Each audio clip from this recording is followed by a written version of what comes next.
Just to give you an idea of the size and scale of the chemical industry from where I come, uh, today in India, the sector is about $150 billion in size and slated to grow by 2022 to a level of about 400 billion. That makes it the third largest in Asia, but like many other industries, fairly moderate on the world scale. We are 14th largest in the world as far as the chemical industry is concerned. International trade into and out of India today is pegged at about 65 billion, skewed in favor of imports, and that continues to grow at a rate of about 10 to 12% per annum, which means that it is an area that is going to grow in terms of its requirements on supply chain. From a customer standpoint, and that's what I'm going to speak about, what to us would comprise excellence or a great supply chain process and a great customer experience. And I think it's three or four very simple, basic factors that our service providers across the value chain have to provide us. One is simplification.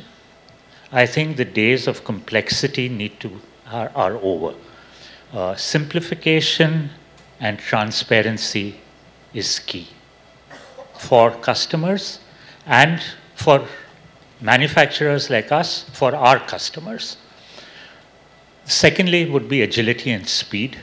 Agility and speed, not just in terms of movement of goods, but also in terms of transmission of data, in terms of processing of documentation, in terms of provision of services. Thirdly, obviously, none of us can forget costs.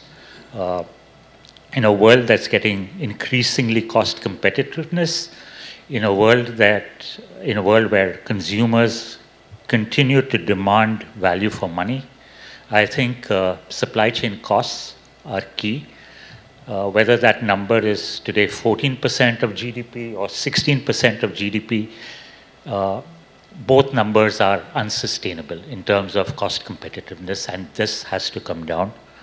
And the third factor, I think, especially for us in the chemical industry, is right up front and center is safety, health, and environment.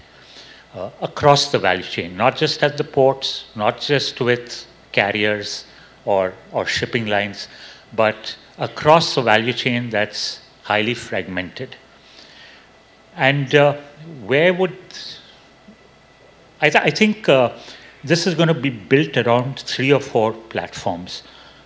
One is the platform of integration.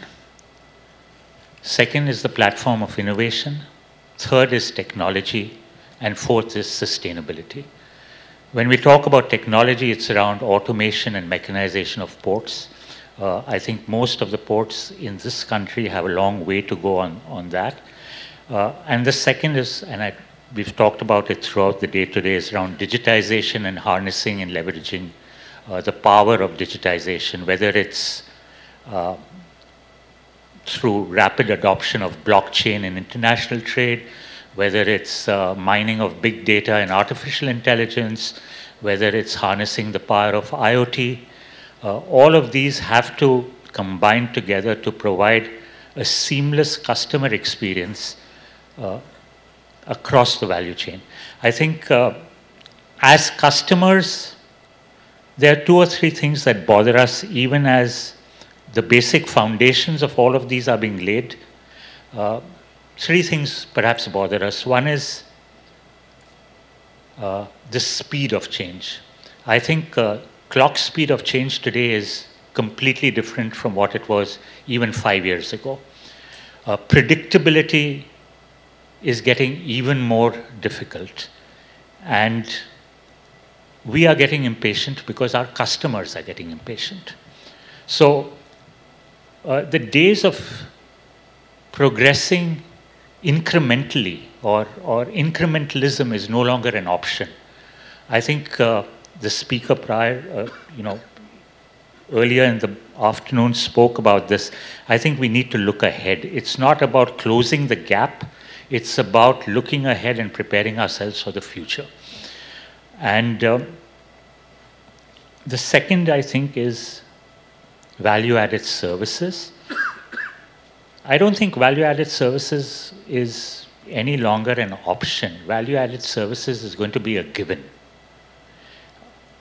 You cannot differentiate on the basis of VAS.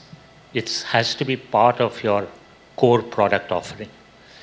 So for industries like ours, I think supply chain efficiency for us and for our customers is key. And I think